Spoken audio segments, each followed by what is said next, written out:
Hi everyone, it's Ashley at the Silver Bay Public Library, and we are back once again with story time. As you guys probably know, this is our second to last one, which means we have this one and one more before we are done with these story times for you guys. So make sure to keep watching them till the end. This week's theme was transportation, but I have no more books on that for you guys. So for the next 2 days, we'll just I'll just pick out some fun stories for you guys to listen. And remember that the summer reading program is ending this Friday, so make sure to come in and log the rest of your hours so you can get money to buy some fun books like the ones we read here. So, our first book is actually one that I read when I was a kid and I enjoyed a lot. So I guess it's kind of one of those classic books because it's been around for quite a while. But it's called The Kissing Hand by Audrey Penn and illustrations by Ruth E. Harper and Nancy M. Leake. And we have some cute little raccoons on the front. So let us dive right in. Chester Raccoon stood at the edge of the forest and cried. "I don't want to go to school," he told his mother. "I want to stay home with you. I want to play with my friends and play with my toys and read my books and swing on the swing. Please, may I stay home with you?" Miss Raccoon took Chester by the hand and nuzzled him on the ear. "Sometimes we all have to do things that we don't want to do," she told him gently, "even if they seem strange and scary at first. But you will love school once you start. You'll make new friends and play with new toys, read new books, and swing on new swings. Besides," she added, "I know a wonderful secret that will make your nights at school seem as warm and cozy as your days at home." Chester wiped away his tears and looked interested. "A secret? What kind of secret?" "A very old secret," said Miss Raccoon. "I learned it from my mother, and she learned it from hers. It's called the Kissing Hand." "The Kissing Hand?" asked Chester. "What's that?" "I'll show you," Miss Raccoon said. She took Chester's left hand and spread open his tiny fingers into a fan. Leaning forward, she kissed Chester right in the middle of his palm. Chester felt his mother's kiss rush from his hand up his arm and into his heart. Even his silky black mask tingled with a special warmth. Miss Raccoon smiled. "Now," she told Chester, "whenever you feel lonely and need a little loving from home, just press your hand to your cheek and think, 'Mommy loves you, Mommy loves you.' And that very kiss will jump to your face and fill you with toasty, warm thoughts." She took Chester's hand and carefully wrapped his fingers around the kiss. "Now, do be careful not to lose it," she teased him. "But don't worry, when you open your hand and wash your food, I promise the kiss will still stick." Chester loved his kissing hand. Now he knew his mother's love would go with him wherever he went, even to school. That night, Chester stood in front of his school and looked thoughtful. Suddenly, he turned to his mother and grinned. "Give me your hand," he told her. Chester took his mother's hand in his own and unfolded her large, familiar fingers into a fan. Next, he leaned forward and kissed the center of her hand. "Now you have a kissing hand, too," he told her, and with a gentle "Goodbye," and "I love you," Chester turned and danced away. Miss Raccoon watched Chester scamper across the tree limb and enter school, and as the hoot owl rang in the new school year, she pressed her left hand to her cheek and smiled. The warmth of Chester's kiss filled her heart with special words. "Chester loves you," it sang. "Chester loves you." And then here's a photo of them all at school learning. "I love you." And this is how you say "I love you" in sign language, as it shows here, actually. But that was The Kissing Hand, which I think is fitting, because as the summer winds down, a lot of you will have to go back to school in the fall, and it may be scary, but it's definitely worth it. I must admit, our next book is also one of my favorite books of all time. Though this isn't the exact version I read when I was a kid. I had a different book, of course. This is the version we have here at the library. And this is The Velveteen Rabbit by Marjorie Williams and illustrations by William Nicholson. And now, this is actually going to be quite fun. because as you can tell, it's a bit of a bigger book, but it shouldn't be too long. But let us find out. Here's a picture of the Velveteen Rabbit. There was once a Velveteen Rabbit, and in the beginning he was really splendid. He was fat and bunchy, as a rabbit should be. His coat was spotted brown and white. He had real thread whiskers, and his ears were lined with pink satin. On Christmas morning, when he sat wedged on the top of the boy's stocking, with a sprig of holly between his paws, the effect was charming. There were other things in the stocking, nuts and oranges and a toy engine, and chocolate almonds and a clockwork mouse.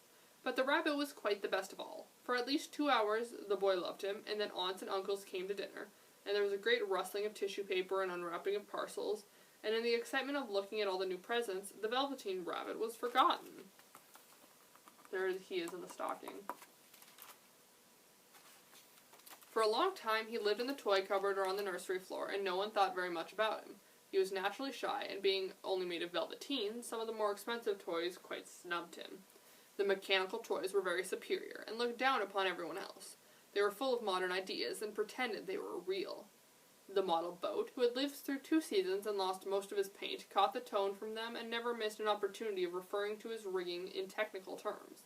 The rabbit could not claim to be a model of anything, for he didn't know that real rabbits existed. He thought they were all stuffed in sawdust, like himself. And he understood that sawdust was quite out of date and should never be mentioned in modern circles. Even Timothy, the jointed wood lion, who was made by the disabled soldiers and should have had broader views, put on his airs and pretended he was connected with government. Between them all, the poor little rabbit was made to feel himself very insignificant and commonplace, and the only person who was kind to him at all was the Skin Horse. The Skin Horse had lived much longer in the nursery than any of the others. He was so old that his brown coat was bald in patches, and showed the seams underneath, and most of the hairs in his tails had been pulled out to string bead necklaces. He was wise, for he had seen a long succession of mechanical toys arrive to boast and swagger, and by break their mainsprings and pass away. And he knew that they were only toys, and would never turn into anything else. For nursery magic is very strange and wonderful, and only those playthings that are old and wise and experienced, like the Skin Horse, would understand about them. Here's a picture with the Velveteen Rabbit and the horse and some of the toys.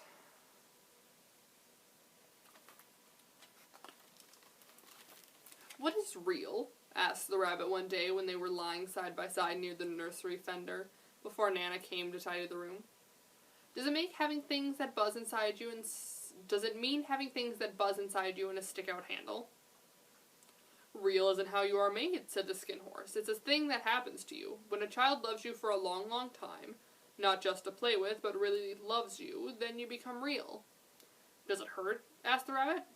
"Sometimes," said the Skin Horse, for he was always truthful. "When you are real, you don't mind being hurt." Does it happen all at once, like being wound up?" he asked, "or bit by bit?" "It doesn't happen all at once," said the Skin Horse. "You become. It takes a long time. That's why it doesn't happen often to people who break easily, or have sharp edges, or who have to be carefully kept. Generally, by the time you are real, most of your hair has been loved off, and your eyes drop out, and you get loose in your joints and very shabby. But these things don't matter at all, because once you are real, you can't be ugly, except to people who don't understand." "I suppose you are real?" said the rabbit, and then he wished he had not said it, for he thought the Skin Horse might be sensitive. But the Skin Horse only smiled. "The boy's uncle made me real," he said. "That was a great many years ago, but once you are real, you can't become unreal again. It lasts for always." The rabbit sighed. He thought it would be a long time before this magic called real happened to him. He longed to become real, to know what it felt like, and yet the idea of growing shabby and losing his eyes and whiskers was rather sad. He wished that he could become it, without these uncomfortable things happening to him. There was a person called Nana who ruled the nursery. Sometimes she took no notice of the playthings lying about, and sometimes, for no reason whatever, she went swooping about like a great wind and hustled them away in cupboards. She called this tidying up, and the playthings all hated it, especially the tin ones. The rabbit didn't mind it so much, for whenever he was thrown, he came down soft. One evening, when the boy was going to bed, he couldn't find the china dog that he always slept with. Nana was in a hurry, and it was too much trouble to hunt for china dogs at bedtime. So she simply looked about her, and seeing that the toy cupboard stood open, she made a swoop. "Here," she said, "take your old bunny. He'll do to sleep with you." And she dragged the bunny out by one ear and put him in the boy's arms. That night, and for many nights after, the Velveteen Rabbit slept in the boy's bed. At first he found it uncomfortable, for the boy hugged him very tight, and sometimes he rolled over on him, and sometimes he pushed him so far under the pillow that the rabbit could scarcely breathe. And he missed, too, those long moonlight hours in the nursery when all the house was silent, and his talks with the Skin Horse. But very soon he grew to like it, for the boy used to talk to him, and made nice tunnels for him under the bedclothes that he said were like the burrows the real rabbits lived in. And they had splendid games together in whispers when Nana had gone away to her supper and left the night light burning on the mantelpiece. And soon the boy dropped off to sleep. The rabbit could snuggle down close under his little warm chin and dream, with the boy's hands clasped close around him all night long. And so time went on, and the little rabbit was very happy. So happy that he had never noticed how his beautiful velveteen fur was getting shabbier and shabbier, and his tail becoming unsewn, and all the pink rubbing off his nose where the boy had kissed him. Spring came, and they had long days in the garden, for wherever the boy went, the rabbit went too. He had rides in the wheelbarrow and picnics on the grass, and lovely fairy huts built for him under the raspberry canes behind the flower border. And once when the boy was called away suddenly to go to the tea, the rabbit was left out on the lawn until long after dusk, and Nana had to come and look for him with the candle because the boy couldn't go to sleep unless he was there. He was wet through with the dew and quite earthy from diving into the burrows the boy had made for him in the flower bed, and Nana grumbled as she rubbed him off with a corner of her apron.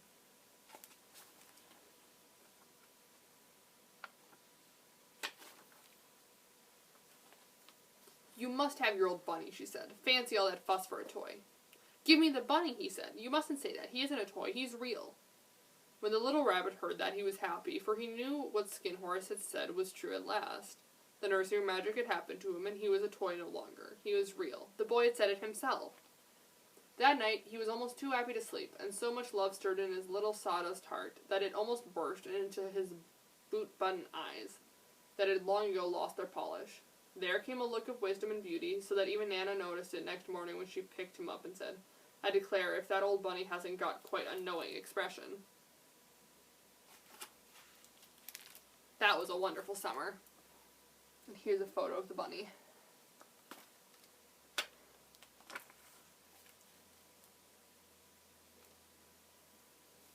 Near the house where they lived, there was a wood, and in the long June evening,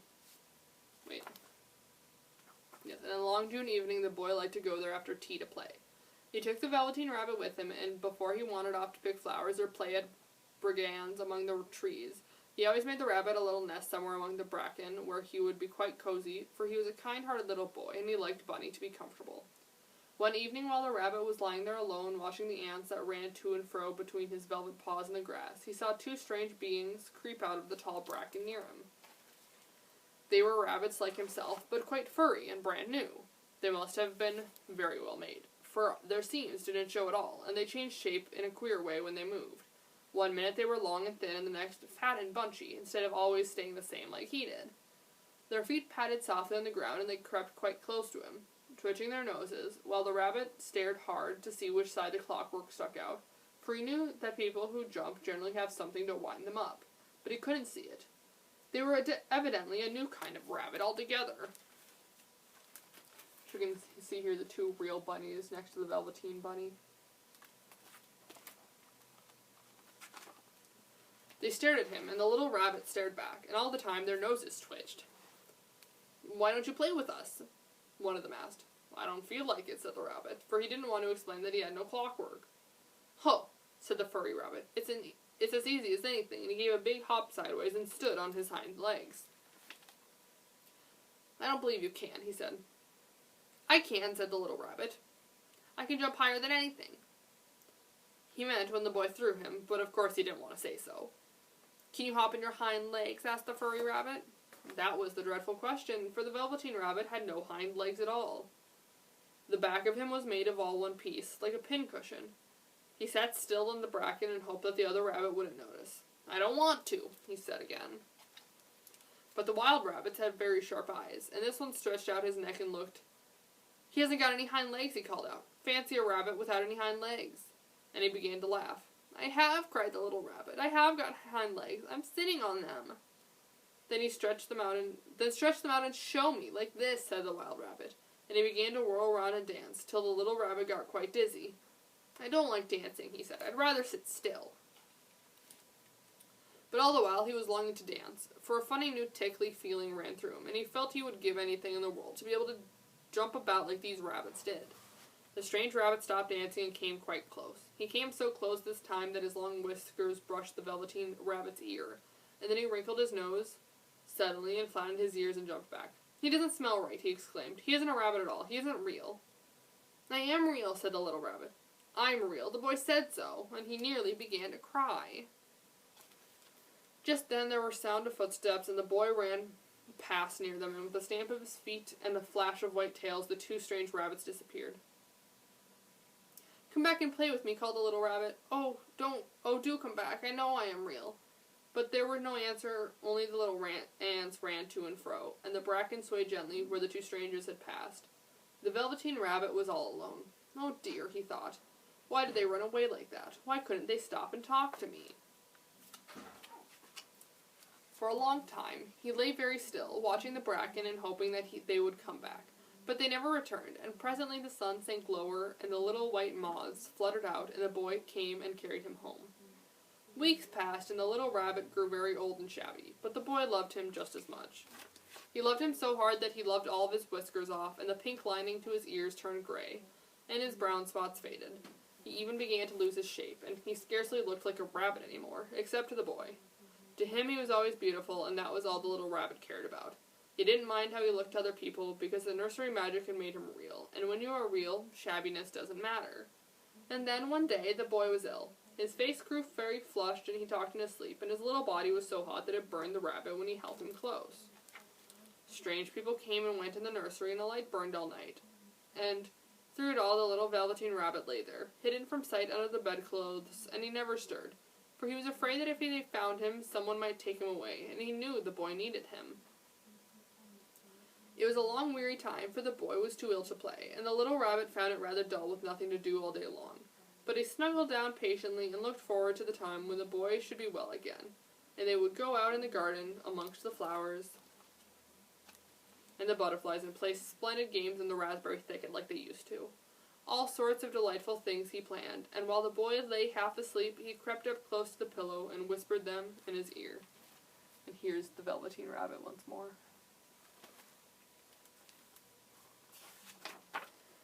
And presently the fever turned and the boy got better. He was able to sit up in bed and look at picture books while the little rabbit cuddled close at his side, and one day they let him get up and dress. It was a bright, sunny morning, and the window stood wide open. They had carried the boy out to the balcony wrapped in a shawl, and the little rabbit lay tangled among the bedclothes, thinking. The boy was going to the seaside tomorrow. Everything was arranged, and now it only remained to carry out the doctor's orders. They talked all about it, while the little rabbit lay under the bedclothes, and with just his head peeping out and listening, the room was to be disinfected, and all the books and toys that the boy had played with in bed must be burnt. Hurrah, thought the little rabbit. Tomorrow we shall go to the seaside, for the boy had often talked of the seaside, and he wanted very much to see the big waves coming in and the tiny crabs and the sand castles.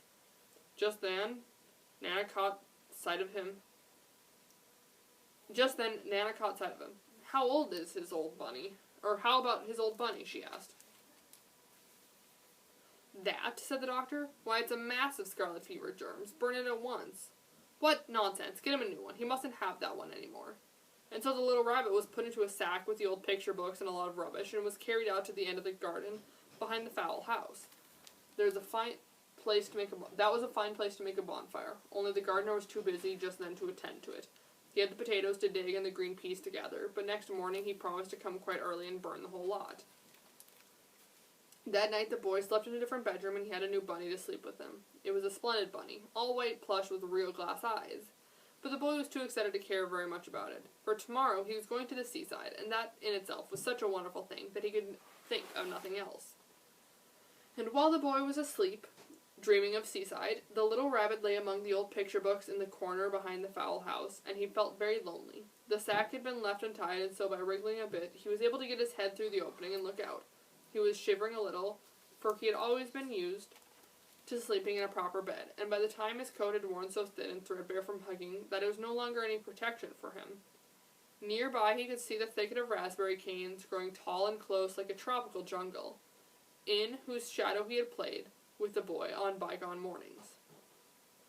He thought of those long, sunlit hours in the garden, how happy they were, and a great sadness came over him. He seemed to see them all pass before him, each more beautiful than the other. The fairy huts in the flower bed, the quiet evenings in the wood when he lay in the bracken and the little ants ran over his paws.